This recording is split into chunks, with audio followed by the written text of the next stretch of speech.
నేను మీకు ఇప్పుడు చాలా కీలకమైన విషయాలు చెప్పబోతున్నాను. ఇందులో సామాజిక, ఆర్థిక, రాజకీయ విషయాలు చాలా ఉన్నాయి. నిరుద్యోగులకు గుడ్ న్యూస్ కూడా ఉంది. ఆంధ్రప్రదేశ్ మంత్రివర్గం సమావేశంలో చర్చకు వచ్చిన ముఖ్యమైన అప్డేట్స్ చాలా ఉన్నాయి. మే 2న ప్రధాని మోదీ పర్యటన మొదలు ఏపీ మంత్రులకు సీఎం క్లాస్ వరకు ఇలా చాలా విషయాలు ఉన్నాయి. ఫస్ట్ ఓ శుభవార్తను చెప్పుకుందాం. అది నిరుద్యోగులకు సంబంధించింది.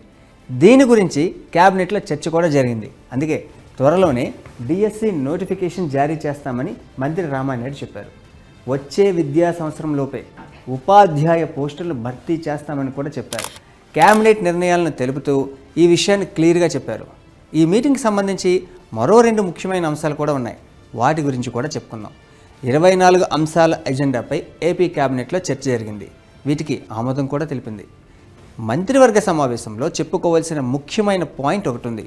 అది ఏపీ మంత్రులకు సీఎం చంద్రబాబు క్లాస్ తీసుకున్నట్టు తెలుస్తుంది. ప్రతిపక్షం చేసే ఆరోపణలను మంత్రులు ధీటుగా ఎదుర్కోలేకపోతున్నారని అన్నారు. టీటీడీ గోశాల, వక్ఫ్ చట్టం, పాస్టర్ ప్రవీణ్ మృతి, మతపరమైన విషయాల్లో ప్రతిపక్షం ప్రజలను రెచ్చగొడుతుందని, వాటిని మంత్రులు ఎందుకు తిప్పికొట్టడం లేదని ఘాటుగానే ప్రశ్నించారు. నిజాలు ఎప్పటికప్పుడు ప్రజలకు తెలియజేయాలని గట్టిగానే చెప్పడంతో దాని ప్రభావం మినిస్టర్స్పై వెంటనే కనిపించింది. అందుకే క్యాబినెట్ మీటింగ్ అయిన వెంటనే ప్రెస్ మీట్ పెట్టి మరీ 4 మంత్రులు మంత్రివర్గం నిర్ణయాలను తెలియజేయడంతో పాటు వైసీపీ ఆరోపణలకు కౌంటర్ ఇచ్చారు. దీంతో కూటమి వర్సెస్ వైసీపీ పాలిటిక్స్ ఎపిసోడ్ మరింత హీట్ ఎక్కింది. టోటల్గా ఏపీ మంత్రివర్గం సమావేశం దాదాపు 3 గంటల పాటు జరిగింది. క్యాబినెట్ భేటీలో ముఖ్యమైన వాటిలో ఎస్సీ వర్గీకరణ ముసాయిదా ఆర్డినెన్స్ ఒకటి. దీనికి మంత్రివర్గ సమావేశం ఓకే చెప్పింది.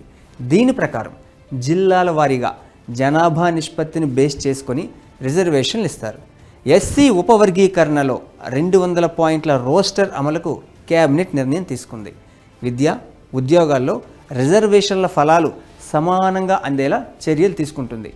ఎస్సీ ఉపవర్గీకరణ కింద గ్రూప్ 1లో 12 ఉపకులాలకు 1% రిజర్వేషన్ రానుంది. అలాగే గ్రూప్ 2లో 18 ఉపకులాలకు 6.5% రిజర్వేషన్ అమలు కానుంది. ఇక గ్రూప్ 3లో 29 ఉపకులాలకు 7.5% రిజర్వేషన్ వర్తించనుంది. అన్ని జిల్లాల్లో ఈ ఆర్డినెన్స్ అమల్లోకి వస్తుంది. ఏపీ క్యాబినెట్ తీసుకున్న మరికొన్ని నిర్ణయాలను పరిశీలిస్తే ఈ నెల 26న ఓ పథకాన్ని సీఎం చంద్రబాబు ప్రారంభించబోతున్నారు. అది మత్స్యకారులకు ప్రస్తుతం ఇస్తున్న సాయాన్ని 20,000కు ప్రభుత్వం పెంచింది.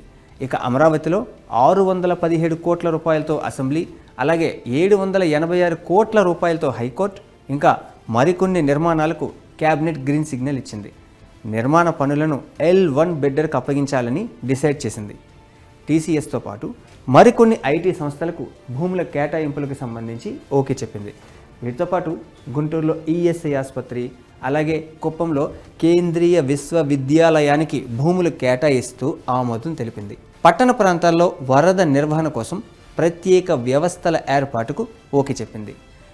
ఇక విద్యుత్ కొరతకు అవకాశం లేకుండా వివిధ ప్రాంతాల్లో పవన విద్యుత్, సౌర విద్యుత్ ప్లాంట్ల ఏర్పాటుకు క్యాబినెట్ ఆమోదం తెలిపింది. భూగర్భ కేబుల్ వ్యవస్థను ఏర్పాటు చేయనుంది. ఈ మేరకు క్యాబినెట్ దీనికి ఓకే చెప్పింది. అలాగే గ్రే హౌండ్స్ విభాగానికి కొత్త వలసలో భూమి కేటాయించడానికి క్యాబినెట్ గ్రీన్ సిగ్నల్ ఇచ్చింది. క్యాబినెట్ భేటీకి సంబంధించి మా ప్రతినిధి ఈశ్వర్ కొన్ని కీలక విషయాలను మీకు అందిస్తారు. అభివృద్ధికి సంబంధించి చాలా కీలకమైన నిర్ణయాలు తీసుకున్నారు. పరిపాలనకు సంబంధించిన నిర్ణయాలను చాలా ముఖ్యమైనవి కొన్ని తీసుకున్నారు. వాటిలో ప్రధానంగా ఎస్సీ వర్గీకరణకు సంబంధించి డ్రాఫ్ట్ ముసాయిదాని అమలు చేయాలని చెప్పి నిర్ధారించారు. దానికోసం ఒక ఆర్డినెన్స్ని 2-3 రోజుల్లో ఆర్డినెన్స్ ఇవ్వబోతున్నారు. ఆర్డినెన్స్కి ఇచ్చిన వెంటనే డిఎస్సి ద్వారా టీచర్స్ భర్తీని చేయబోతున్నారు. ఇది చాలా కీలకమైన ప్రక్రియ. ఆర్డినెన్స్ 2-3 రోజుల్లో వస్తే మరొక 4-5 రోజుల్లో డిఎస్సి రిలీజ్ కాబోతుంది.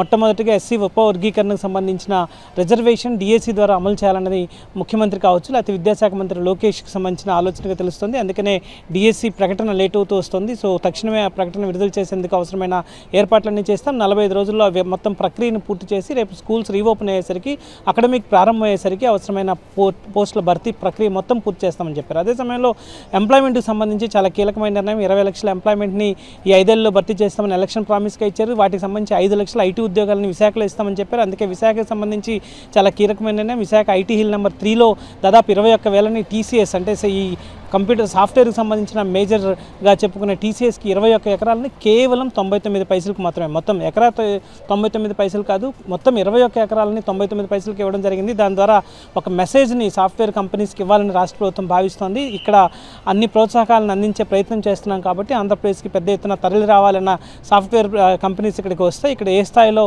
ప్రోత్సాహకాలు ఇస్తున్నామని చెప్పే ప్రయత్నం ద్వారా కేవలం 21 ఎకరాలని 99 పైసలకి ఇవ్వడం ద్వారా ఒక మెసేజ్ ఇచ్చే ప్రయత్నం చేసింది. ఇంకో ముఖ్యమైన విషయం ఏంటంటే మే 2న ఏపీ రాజధాని అమరావతిలో ప్రధాని మోదీ పర్యటించనున్నారు.